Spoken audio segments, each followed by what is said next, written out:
Сәлем достар, бүгін бұл видео менің жүргізушілерге арналады. Яғни олардың қалтасын қалыңдатады деуге болады. Мен сіздерге штрафты, яғни айыппұлды төлемеуге бола ма?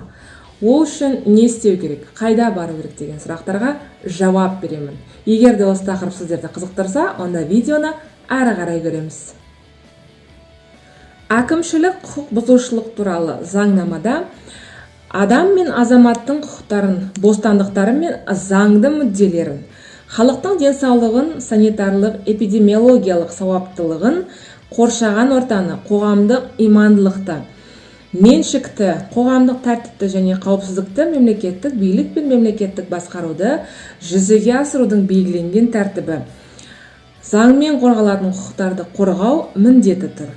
Сондай-ақ ұйымдардың мүдделерін әкімшілік құқық бұзушылықтан, сондай-ақ олардың жасалуына жол бермеу деп жазылған. Айыппұлды әрине ешкім де жақсы көрмейтін шығар, бірақ кей кездері жүргізушілер жол ережесін бұзған жағдайда ол айыппұлды төлеуге тура келеді. Қазақстанда бізде айыппұлдың екі түрі бар. Біріншісі, сізді ГАИ қызметкері жолда тоқтатып, сізге жаңағыдай жол ережесін бұзған жағдайда протокол жазып береді.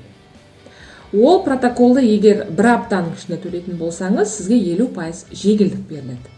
Екіншіден, сіз жол ережесін бұзып, жолда жаңағы орнатылған спецкамераға түсіп, кейіннен ішкі істер департаменті сол бойынша жарлық шығарады. Бүгін бұл видеода біз айыппұлдың осы екінші түрі туралы сөйлесеміз. Яғни спецкамераға түсіп қалған айыппұлдар. Сонымен сіз бұндай штраф бар екенін білген жоқсыз. Білген күнде де төлеуге жағдайыңыз келмеді. Сөйтіп жүріп, ішкі істер департаменті немесе жеке сот орындаушысы сізден осы штрафты 1 жыл 25 күнде осы штрафты қайтара алмаса, онда бұл штрафты сіздің төлемеуге толықтай құқыңыз бар деген сөз. Енді ол штрафты төлемеу үшін не істеу керек, қайда бару керек, соған тоқтала кетейік. Қазақстан Республикасының әкімшілік құқық бұзушылық туралы кодексінің 890 бабының 1 тармағында көрсетілген, яғни әкімшілік құқық бұзушылық іс айыппұлды төлеу туралы бұйрық, егер ол заңды күшіне енген күннен бастап 1 жыл ішінде орындалмаса, онда орындалмайды делінген. Бұл деген сөз, өзіңіздің атыңызда штраф бар екенін білгеннен кейін, оның мерзіміне және де қай жерде жасалғанына қарайсыз. Егер де мерзімі 1 жыл 25 күннен өтіп кетсе, онда сол штрафты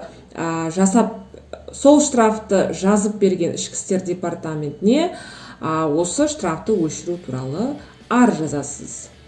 Сосын 15 жұмыс күн күтіп, сол штраф өшірілді деген арызыңызға жауап аласыз. Мысалы, әкімшілік құқық бұзушылық Шымкент қаласында орын алды делік, ал сіз қазір Алматы қаласында тұрып жатсыз. Шымкент қаласына айыппұлды, штрафты өшіру туралы арыз жазасыз. Сосын сол арыздың жауабын 15 жұмыс күн күтесіз. Осымен сіздерге штраф жайлы дайындаған шағын ғана ақпаратым бүгінге осы ғана.